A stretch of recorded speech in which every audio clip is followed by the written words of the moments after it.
I go by the name Valentine, and I'm super excited to bring you this year's Global Money Week talk show, brought to you by the A team at BancABC. This year's theme is actually being run under the theme Build Your Future and Be Smart About Money. But what does this mean to that random individual in the street? What does this mean to the graduate who has gone through the entire education system but is failing to land themselves a job? What does this mean to that particular individual in the street who has just lost their job because of the COVID pandemic? What does this mean to the hustler in the street who is trying to make $1 out of 15 cents? This is possible, by the way. And to help me prove this trick, I've got with me two magicians whom I've invited to the show. I'll start by introducing Kura. Now, Kura is a renowned property consultant within the industry with over 20 years of experience. Kura, if you don't mind, just introducing yourself and tell us some of your experience you've had over the time. Valentine, what a pleasure to be here. 20 years experience, thank you very much. The time has gone by. I used to have very long hair, but I'm a regional property consultant. I work between Zimbabwe, South Africa, and Botswana. I've been a director of several listed property companies. I've started estate agencies. So from the property side, from land development to portfolios to land sales and corporate real estate strategy, that's what I'm blessed to follow my passion, as I was told to do by my mom. Blessed to follow his passion. That's super exciting. And also with me, I've got Sandra Sakala. Now, Sandra is also an investment manager with up to 15 years of experience within the field. Sandra, please tell us about yourself. Thank you, Valentine. Basically, my background is in investment banking, as you highlighted. This has basically been the trajectory of my career from the year 2011, where I started off as a credit analyst, moved into corporate finance, and finally in investment banking. I consider myself a financial advisor, so we're looking at your mergers and acquisitions, balance sheet restructuring, as well as fundraising for debt and equity.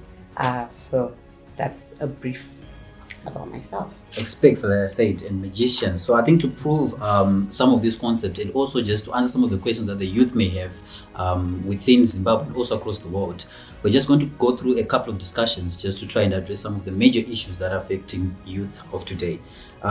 Beginning with the theme itself, build your future and think smart about money. Kura, what does this mean?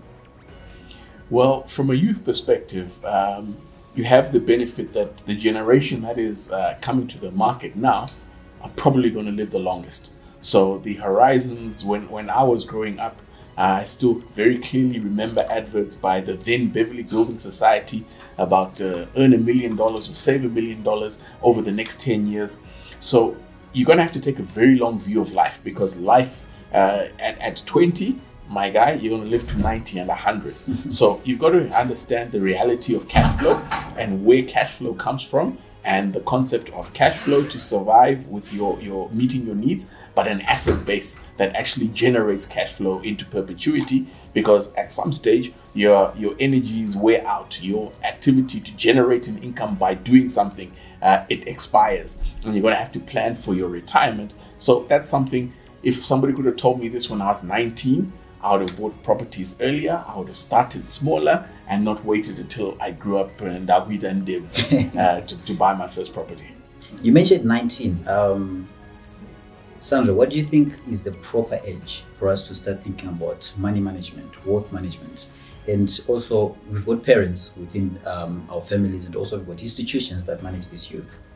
What is their role in trying to assist our youth of today in managing their wealth? All right. Well, in terms of financial planning, this is something that should be considered, I would like to believe, from gestation, when a parent realizes that they're expecting a child. Therefore, at this juncture, they should start looking at how they're going to take care of this child from a financial perspective and start planning for this child. When it comes to the appropriate age to actually pass on this financial acumen to children, from the very stage that a child can conceptualize and distinguish between spending as well as earning, that is the point in which a child should actually be taught about managing finances. I'll give you an example. I have a co-worker who has a child who is in grade 7. This child who is in grade 7 actually bakes cakes and sells them to us as his co-workers, cakes, scones, etc. And that in itself is an entrepreneurship a skill that is being instilled in a child from a young age. So it's very important from a very young age for parents to actually pass on this information to capacitate young children to be able to actually live life, because essentially that is why we educate children, to be able to be financially independent, to take care of themselves, as well as to take care of themselves during retirement. From an institutional perspective, I'll take it back all the way to school. I think within schools, there should be some kind of program that is put into the schooling, sector, in as far as educating children financially, to be able to see income statements, balance sheets, and to be able to recognize what is making a profit and what is making a loss. And this is outside of taking, say, a subject like accounts. Just generally, it should be looked at independently to capacitate children for them to be able to take care of themselves as they grow up. Also, institutionally, you're looking at banking institutions. What role are we playing to capacitate the youth and the general populace of Zimbabwe to have financial knowledge and acumen? That is why I think forums like this are in place to give that type of resource to the youth to know how to manage their finances. As well as from BancABC's perspective, we've run various webinars, seminars. We also have various projects, which I think we'll get into detail as we move forward, wherein we're really trying to capacitate the youth in as far as having some sort of financial acumen. Definitely. Thanks a lot for those points. I think pretty exciting points you raised there. Kura, anything to add from what Sandra said? Because obviously, this has brought home Zimbabwe, Africa. Are we doing enough to support the youth? Are we doing enough in terms of impacting this knowledge and adopting this culture of money management, particularly in Zimbabwe and also in Africa? I think that by our nature, we have been pushed and forced to be entrepreneurial. The dollar is tight, and the earning of a dollar is an inherent skill within a family, that resources are not unlimited. You're not going to be left with a pot of money by anybody. So we have an appreciation internally, but the mindset has been fantastic, and I appreciate, but it's a double-edged sword, where the appreciation of property leads people to be very excited about it. When they're very excited about it, if somebody offers a product that looks or sounds reasonable, Yes. then people get excited. But we need to have quality product from quality developers with the due diligence process. So sometimes youth may have militant views to being governed, but us old guys are trying to slow them down to say, but have you seen the title deed? Have you seen the subdivision plan? So there's a technical knowledge that matches with that passion. But I love Zimbabweans for their desire to get on the property ladder, to own a piece of ground, to have that self-image that's going to pull them forward by them taking a view to Nini on the Chihota homeowner. And that I encourage and support, and all the work I do, that's the line I always want to hit. Make safe property investments by speaking to the people who know what it's about, and they can walk you through it.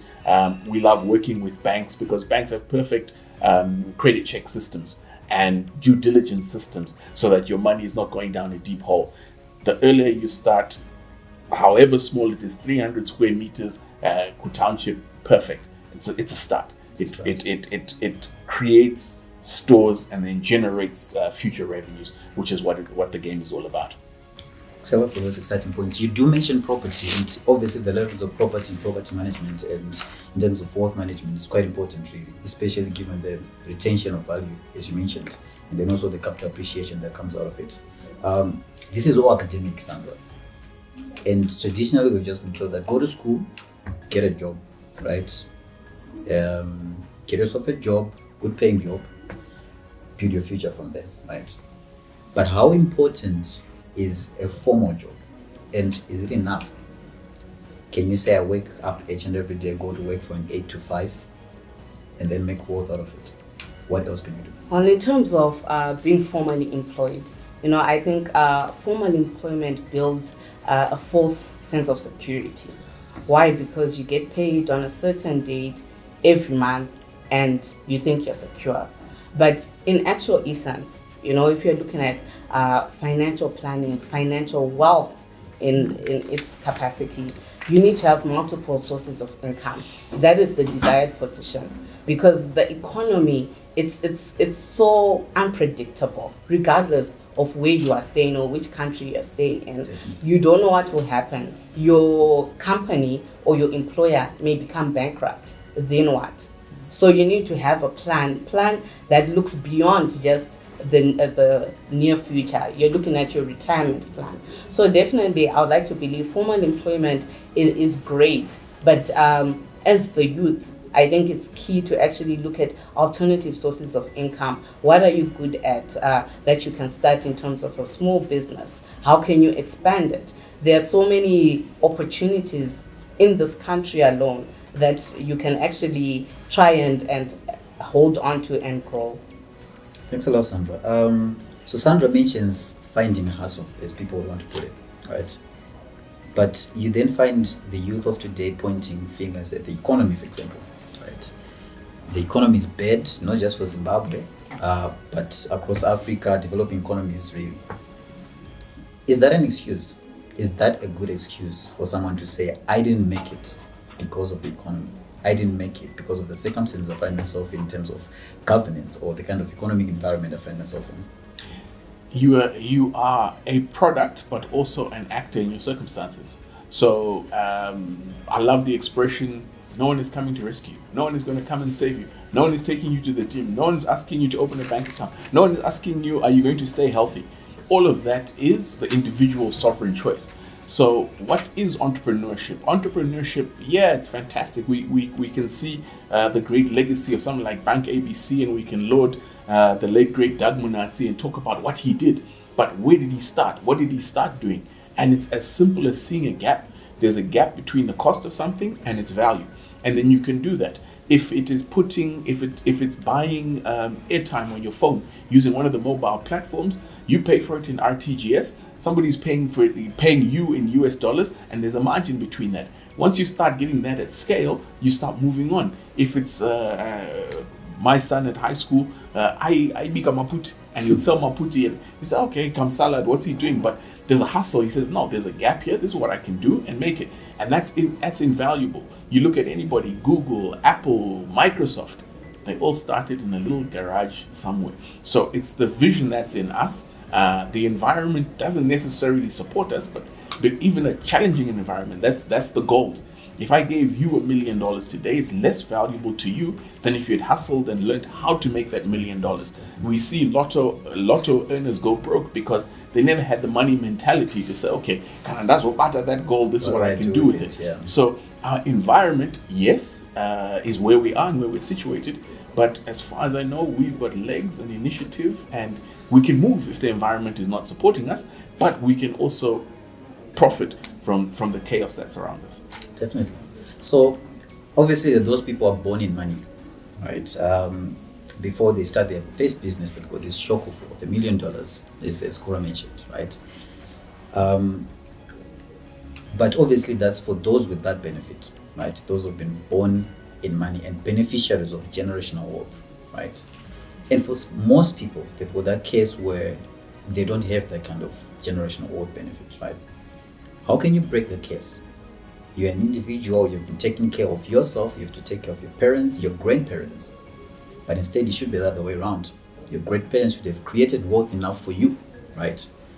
How do you break that case? And how do you fix this generational poverty case, if I may put it that way? All right. In order to address that question, I'd like to start by giving a definition to generational poverty. Yes. In essence, this is when there are two consecutive generations that have been in poverty. In other words, below the poverty line. So if I cannot pay my rent from last month, or I have difficulties in bills, I'm not in that situation. Now, addressing someone who is specifically in that situation, I would like to think the first thing you need to do is educate yourself. Educate yourself from a financial perspective. How can I remove myself from being in poverty? What am I good at that I can start from an entrepreneurial perspective? Who is giving loans? Where can I get resources from in order to build this vision I have? educate yourself in terms of knowing the players in the market or the industry that you want to participate in. From there, the second thing would be changing your mindset. They say financial managing your finances is actually 20% skill and 80% behavior. So you have to look at your spending habits. How are you spending?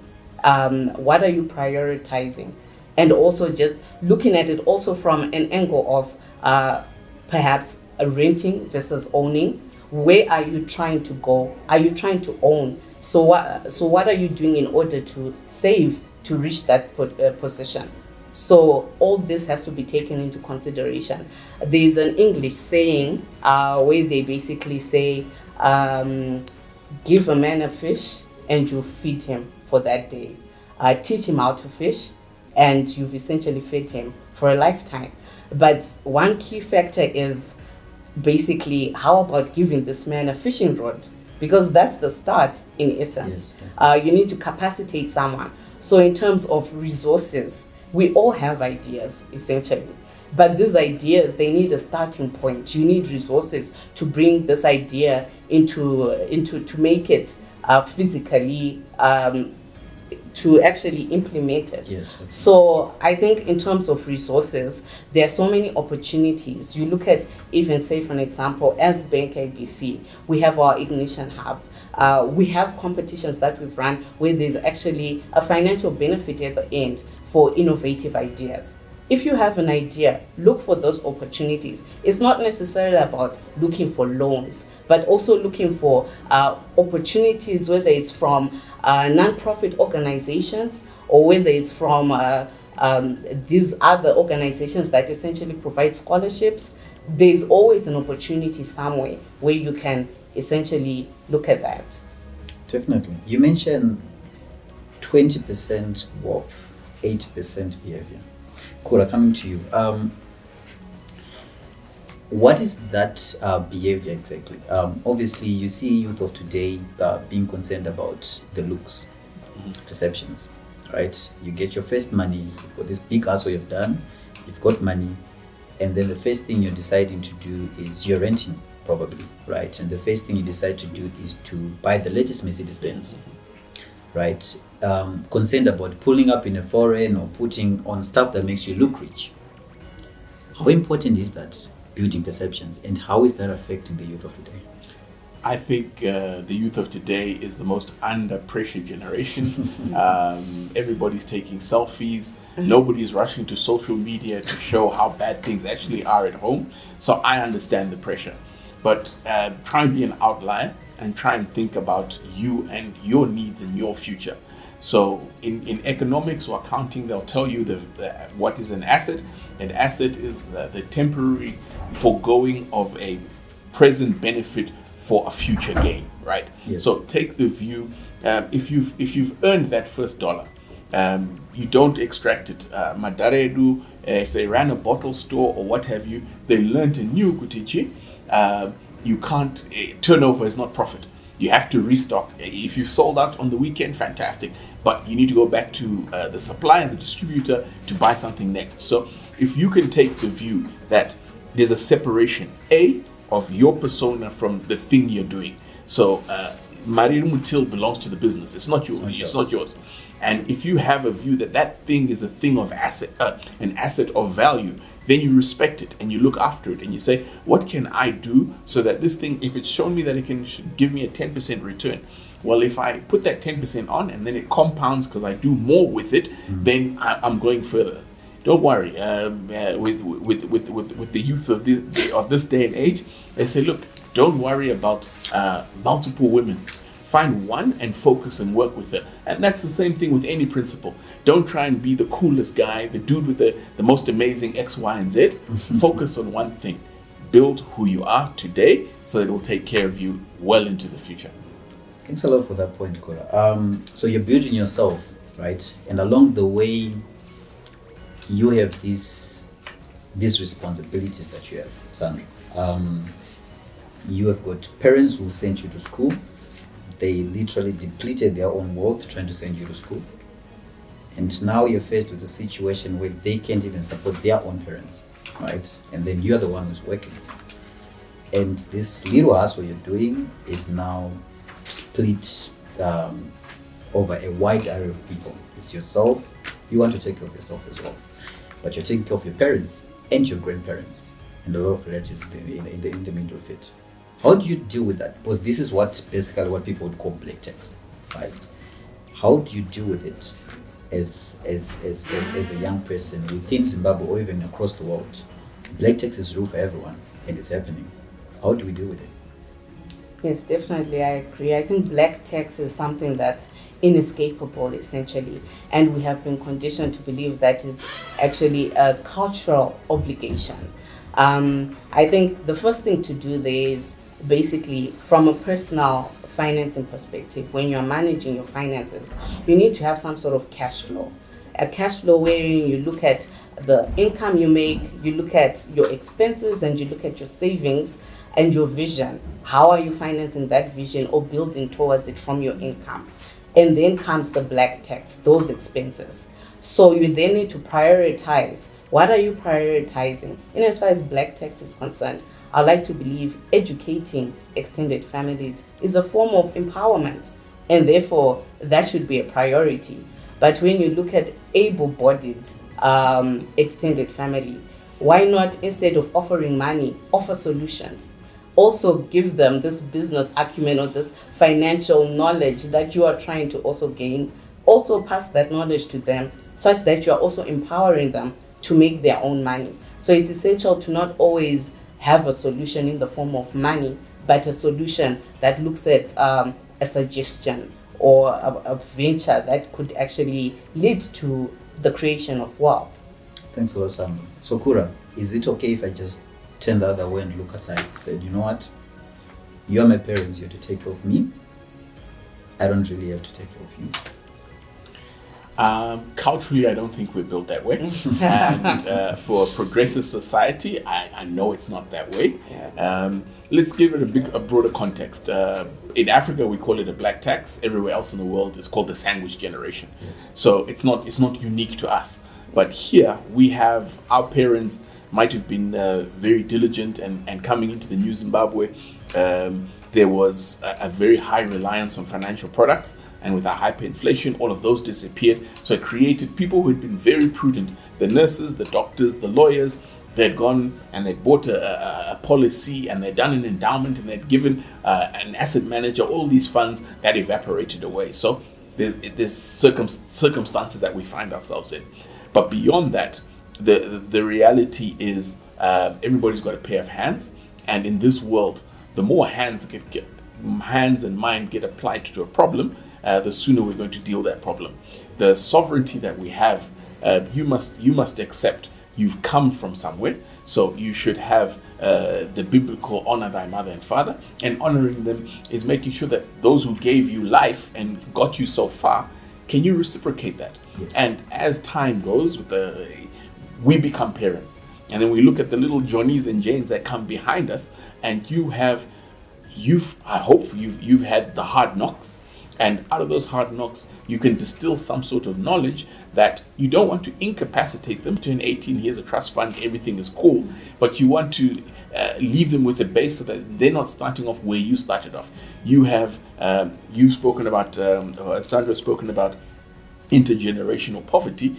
I have a positive mindset, intergenerational wealth. So I should never pass on to my children less than what my father passed on to me. And that's in education, that's in principles, and on the balance sheet, so that they can start and get their start in life a little bit further than I was. And that's an intergenerational progress that I hope and pray that we're striving for. And with education and being interactive, man, I'm not sure on what platform this is going to go out. We've got so much knowledge and so many channels. We can be on TikTok, YouTube, whatever, sharing the knowledge that you, Sandra and Valentine, that we've put together. This is what, 30 years, 60 years of experience that is for free.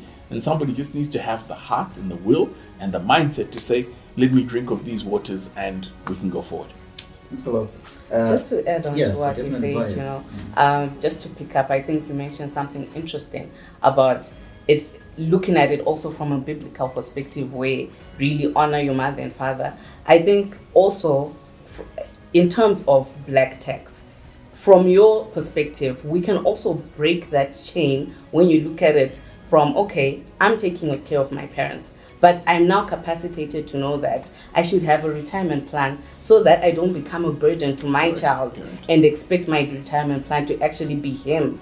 So at the end of the day, I think you yourself can actually break that within your generation by ensuring that you have a retirement plan in place. You have put the necessary resources aside to take care of you at that time. And also referring back to the Bible, which essentially says a good parent creates an inheritance for his children's children. So you should also then work hard to ensure that your children's children have some sort of inheritance and not the burden of actually taking you on full time. That's an interesting verse.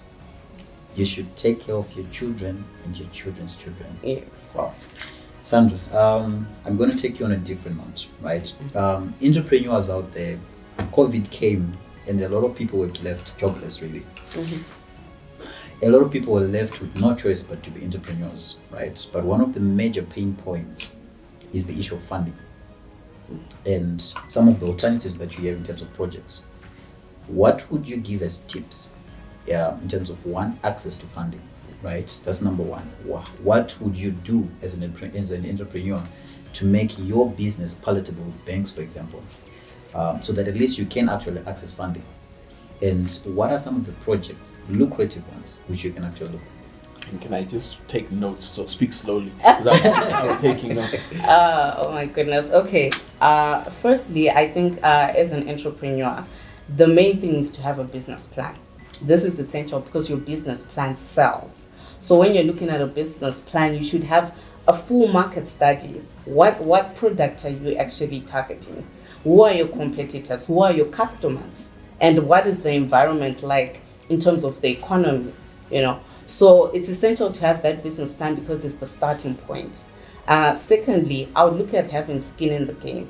It's very easy to have an idea of how to make money, but to sell that idea as a greenfield will be difficult. It's difficult to actually sell something that doesn't have proof of concept. So you'd rather take it away from greenfield into brownfield if you intend to actually target institutional investors. If you are targeting banks to be your financiers, you want to have proof of concept and the fact that it can actually work, it can make a profit. So having skin in the game is essential. I think it's essential for youth to shift their mind frame from starting a business and waking up with an Econet. You have to start somewhere small. Even selling your tomatoes, that's an entrepreneurship. That's a woman or a man who has an entrepreneurship game plan right there. So you're growing your business from a small perspective and taking it from greenfield to brownfield, prove the concept, you're able to sell it. When you're now looking at funding, definitely the traditional commercial lenders come into mind.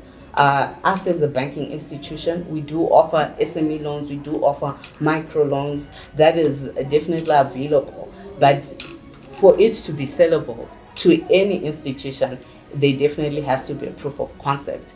Alternative financing methods, still through banks, we have what we call order financing. So essentially, I know that when individuals approach the bank, they're looking at issues around security. And if you're a youth, you don't have that security most likely, but you still need the funding. So if you're looking at products such as order financing, we're relying more on your customer, the strength of your customer. So if, say, for an example, I provide tomatoes to Pick and Pay, they're an institution that's well known in the country, and a bank will most likely be willing to take a risk on them from a financial perspective and fund you. So there's that. There's also debtors discounting, where essentially if you have reputable debtors in your book, you can bring those and the bank will give you funding on the back of the debtors in your book. Alternative methods of funding for entrepreneurs, you can even look at your own family. I may have $1 and my sister has $1. That $2 is essentially times 2 of the capital I had. Yeah. So from family, friends, if you can sell an idea or a concept to your friend or to a family member to the extent that they're willing to put in cash, then you're at the starting point. You will be able to sell an idea to a bank, and ultimately investors, actual institutional investors who can take part from an equity position. Equity position. A lot don't want to give that up, especially entrepreneurs. That's emotional. That's having an emotional attachment to your project, and it's key to actually move away from that. So you find that most of the big entities, they are listed on the stock exchange. So essentially, they started being owned by, say, an individual or a family. But in order to grow it to a point where it becomes national or even international, you will at some point need to invite equity investors into the mix. Definitely. So, Kura, on a rather different note, right? Obviously, you let's say you start a business, or you're an individual, or you're running your own hustle, let me call it that. And then you've got these little savings, right? Expenditure incurred, you've got these savings. What would you say are some of viable investment options available, especially for the youth in Zimbabwe? If you had to find yourself on a surplus, right, what would you do? Not just to preserve your value, but also to have appreciation out of it. Look, being on the other side of COVID, I think the thing that has opened my eyes in my professional life is that work is not a job, it's not a place, and it's not an obligation that an employer has to give you money, right? Yes. We all went back to ground zero, and we had to say, when I'm working in this business during COVID, sitting at home, what am I doing to create value for the enterprise? And now I deal with international clients. There's an expectation that on a conference call to dispose of a property in Kwekwe, to be a national business, but they will want me to give an opinion on where does this work globally. So if you're developing a property strategy, you have to pick up case studies. So you have to be on a Zoom call with a best case mind somewhere else. What does that do? That creates opportunities that we're no longer just sitting in Zimbabwe. So with the digital revolution that we have right now, you can monetize TikTok, you can monetize YouTube, you can develop an app, and you're not just selling it within the borders here. If you got a YouTube channel talking to, I went to a TED talk in Gaborone, and there's a guy there who did a user's perspective on how to drive. So a 16-year-old or 15-year-old who wants to go and get their driver's license, it's like, I can go and get shouted at by the driving instructor, or I can fight with my older brother, or I can go to YouTube, my safe space, and I can hear a guy who looks like me, sounds like me, and he's explaining it. And the guy's got so many viewing hours, and he's monetized that. So he sits in one little place, but he's a global player now. Yeah. So the advantage of leverage of intellectual capital, I think, is phenomenal. If you look at the people who've made the most money in the COVID era, it's your Amazons, it's your Microsofts, it's your Zooms, because they're applying intellectual property on a global basis. Our borders have melded away, and now the world is our oyster. Zimbabweans very entrepreneurial, very solution oriented. So when they come up with something, it's very practical. Your adoption of technology is very high. People are quite comfortable transacting on a mobile payment platform. So we're there. How do we leverage that? How do we tell our stories? How do we create fantastic music? How do we put it for a global audience? That's the opportunity I see playing in the digital space without borders. Interesting. Sandra, anything to add? Investment options for you? All right, for investment options, I'll take it back to the products that we offer related to investments. Yes. So look at money market placements. At BancABC, we actually offer money market placements, short-term 30 to 90-day investment options. For US dollars, you can get 3 to 6%. For Zim dollars, you can get anything between 15 to 25%. So essentially, you don't need to have a large amount of money. Even if you have your, say, 10,000 Zimbabwean dollars, you can come with that and we'll grow it through a money market placement. Outside of that, you can even look at the Zimbabwe Stock Exchange. A lot of people have a belief that it's complicated. How do we go about it? Yeah. But there's nothing complicated about it. You come to BancABC, we do have our stockbrokers, ABC stockbrokers, and they provide advice in as far as investing on the stock exchange. You're looking at advice that will look at actually providing you with a research document that looks at specific industries and then boils down to companies on the stock exchange and what it looks like. The stock exchange has been known to actually track inflation debatably, so it's also really a good place to look at as an option for investment. And it's not about having a large quantum of money to invest in that. You're growing your money in a place that's actually quite relatively safe. Other alternatives, you can look at crowdfunding. We have our own asset management company. Essentially, they have various funding mechanisms through, you've got your They do have unit trusts, right? Yes, they do have unit trusts and equity funds. So in essence, you don't have to have a large amount of money, say, to invest in an immovable property. What they'll do is essentially crowdfund your money, and whatever returns come from that can be proportionally given to yourself through your investment. So there are various investment options out there that are available. I'd just like to tap in on in the property space. We can all want to have a house in Brook and get an NGO to pay us USD. That's down there. The reality is we can go Kwasabu and we can get land. We can go to our Gogo and ask for land. We can build a structure out of farm bricks, local materials, and then we can rent those rooms out. We can build as we go, slowly. But if we're in the business of providing accommodation, the simple maxim, start with where you are, with what you have, with a vision on where you want to go. And you will have put in ZWL to build Imbakumusha, but you're renting it out for $10 a room or $15 a room. You're now getting a USD income, and that then you build another room and you build another room. So we can have the established buy-to-let kind of residential investment, but there's the opportunity for us to build to let. And land is a huge component and a huge cost, but there are certain environments that you can have the utility of land to create an asset that generates cash flow, and then that asset continues generating cash flow, which is the beautiful thing about real estate. Wow, that's amazing. Sandra, I know you mentioned this at some point, right? Some of the projects that we have as BancABC that can actually support the youth. If you can just run those down for us, just briefly. What is BancABC doing to support the youth? What is BancABC doing to actually raise this awareness for money management and also trying to assist youth in building their wealth? Well, definitely. Firstly, BancABC is high on our priority in terms of supporting the youth. So you find this is evidenced through we've got an Ignition Hub, which is located in the CBD. Essentially, this is a space for entrepreneurs and prospective entrepreneurs to go exchange ideas, provide innovative solutions. So it also offers a free space, office space to work.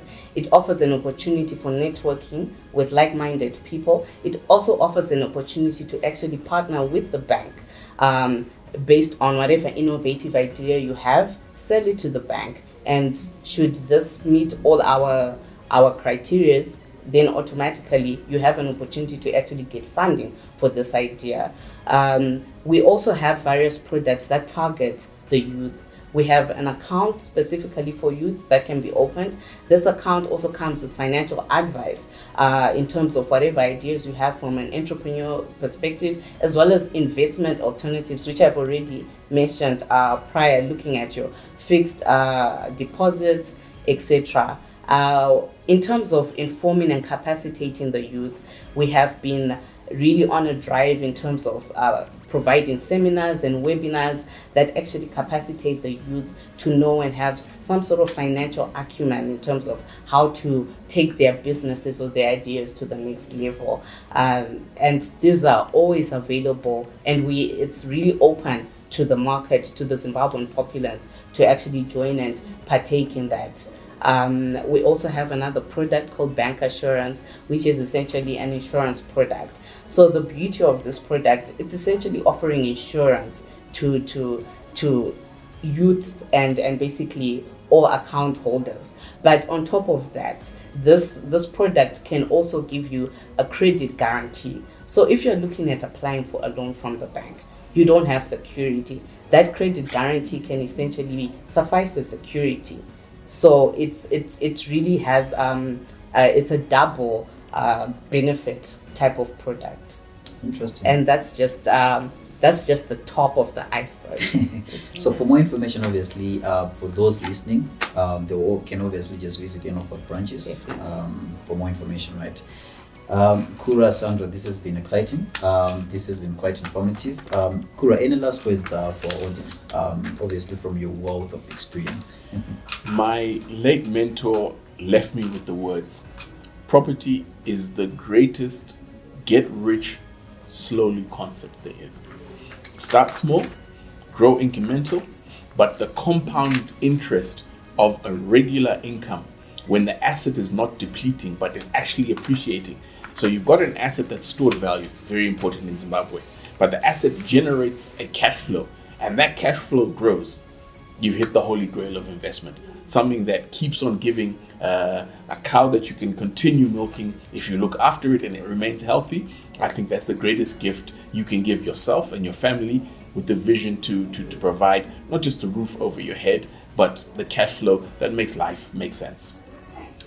Exciting. Sandra, any last words? Basically, as what I would like to encourage the youth is that go for it.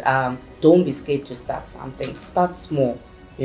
Have your entrepreneurship skills lined up, educate yourself and capacitate yourself to know what is out there, what products are out there, get to know the nitty-gritties, what are banks offering, what interest rates are attached to it. So you should just basically be so financially well-rounded enough to be able to start your business without having any challenges in as far as costs are concerned. Thank you very much, Sandra. Both of you, thank you very much for sparing your time. I know you're busy people, professionals, gurus in your own respects.